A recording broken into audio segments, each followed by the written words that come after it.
In this video, we'll discuss software update supply chain attacks and an actual cyber attack called SolarWinds. This video was brought to you by the National Cybersecurity Training and Education Center out of Whatcom Community College. NCyTE Center, and this material is based upon work supported by the National Science Foundation. My name is Philip Kreger. I am a professor of cybersecurity at Embry-Riddle Aeronautical University in Daytona Beach, Florida, and also a co-PI of NCyTE. In 2021, there was a major cyber attack against a company named SolarWinds. The cyber attack, also called SolarWinds, affected hundreds or perhaps thousands of victims through malicious updates to a popular network monitoring product. The attack was a supply chain update that replaced an update to their Orion product, which is used by thousands of companies to monitor networks, with a version that contained malicious behavior. According to the FBI, the purported attackers was the Russian hacking group Cozy Bear. During this presentation, there's going to be lots of terms that need extra explanation, so please bear with me, because the first thing we need to discuss is to answer the question, what is a supply chain? As this was something called a software update supply chain attack. Well, a supply chain is a network between a company and its suppliers to produce and distribute a specific product to the final buyer. This network includes different activities, people, entities, information, and resources. Now, the most important part of this description is the following sentence. The supply chain also represents the steps it takes to get the product or service from its original state to the customer. Let's look at those steps. It starts out with the requirements phase, whether this is software or hardware, and moving to the design phase, the development of software or the manufacture of hardware, the testing of software and hardware, then distribution to the customer, and then the use and maintenance phase, and maintenance usually, at least for software, is updating the software, and finally disposal. So this was a software update supply chain attack, which means that the actual attack occurred once the customer had already installed and was using the software. Okay, let's delve a little deeper into what exactly constituted this cyber attack called SolarWinds. The SolarWinds attack involved, according to the FBI, Russian attackers compromising the infrastructure of the company SolarWinds that produces a network and applications monitoring platform that is called Orion, and then using that access to produce and distribute Trojanized software updates. If you recall, somewhere, probably in your middle school or high school, you talked about the Trojan War and the Trojan horse, as you see on the screen, which was a huge hollow wooden horse that was constructed by the Greeks to gain entrance into Troy during the Trojan War.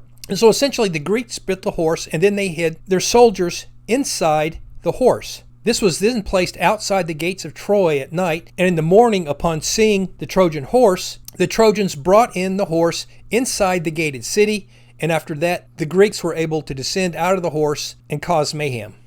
And if you've taken a cyber class, you've probably heard the term Trojan horse, which is essentially, instead of having a normal computer file, we have malware that's masquerading as a normal computer file. Well, in this case, it was a software update. And of course, if you use any computer or any smartphone that you know on a pretty regular basis, you have to download and install updates for your computers and smartphones. Well, in this case, that software update was actually malware.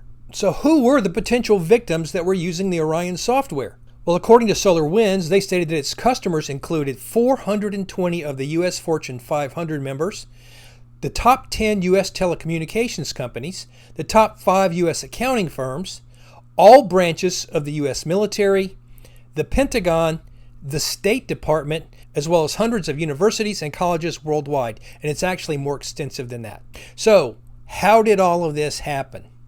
As I pointed out at the start, this is a very complicated story, so I'm going to need to define some terms that I'm going to be using. So, the attackers modified a file that is distributed as part of the Orion platform updates, which means the attackers had to have access to that source code, which means at some point in time, a breach would have had to have occurred somewhere within the supply chain. The Trojanized component was digitally signed, but it contained a backdoor that communicates with third-party servers that are controlled by the attackers. Let's discuss what digitally signed means and what a backdoor is. So a digital signature is a mathematical algorithm that is used to validate the authenticity and integrity of a message. For example, an email, a credit card transaction, or a digital document. Authenticity means that a document or a message is authentic, that it's verified, that it's trusted. Integrity means that the contents of the document haven't been changed. That is, it's the same as the original. Digital signatures create a virtual fingerprint. that is unique to a person or an entity and are used to identify users and protect information in digital messages or documents. And as an analogy, if you've ever had a document notarized, it's very similar to this.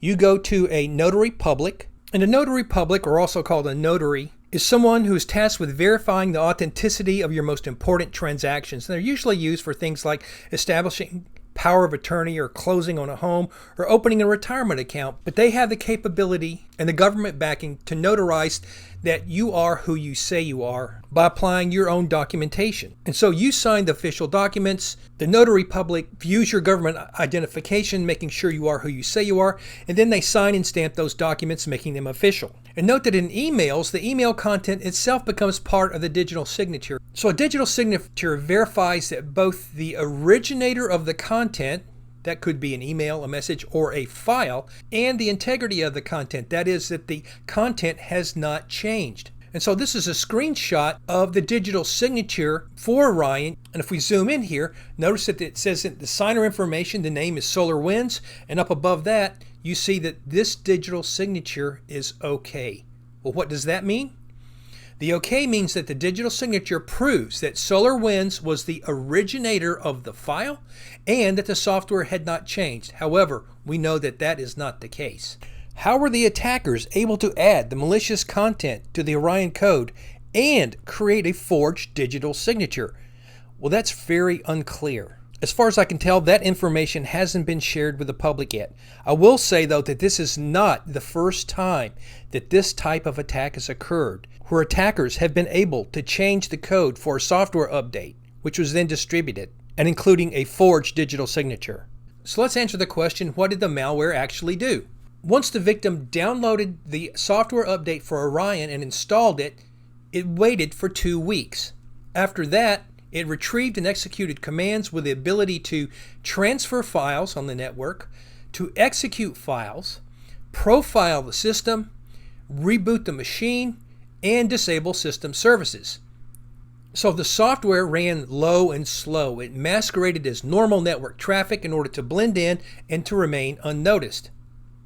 Additionally, the Trojan identified forensic and antivirus tools that were running and disabled those. The attackers kept their malware footprint low, stealing and using credentials meaning usernames and passwords, to perform lateral movement through the network and to establish legitimate remote access, which means that after those credentials were stolen and provided back to the attackers, they could use those credentials to access those systems. So what do we mean by lateral movement? Well, lateral movement means once you infect one computer, is that you have the capability of accessing other computers on the same network, and perhaps even other networks. Software supply chain attacks are some of the hardest types of threats to prevent because they take advantage of trust relationships between vendors and customers and machine-to-machine communications channels, such as software update mechanisms that are inherently trusted by the users. And this was part of an email that I received from Hewlett-Packard because I have a Hewlett-Packard printer. If required, I can download these drivers and then update my printer. I rely upon Hewlett-Packard and any third-party vendors for Hewlett-Packard to make sure of the authenticity and integrity of these updates. That is a trust relationship between Hewlett-Packard and me, as well as with Hewlett-Packard and any other third-party vendors that Hewlett-Packard uses. So as we see, this was a huge problem. So what was the recommended solution for recovery? Well, it's pretty much what we deal with on a monthly or sometimes even a weekly basis. The victims were told to upgrade Orion to the most recent version of the software to replace the Trojanized version. What was the end result of all of this? How much money was lost? What was a finalized list of all the customers throughout the world that use Orion that were victimized? That's still unknown, and we'll probably never know. This video was brought to you by the National Cybersecurity Training and Education Center out of Whatcom Community College.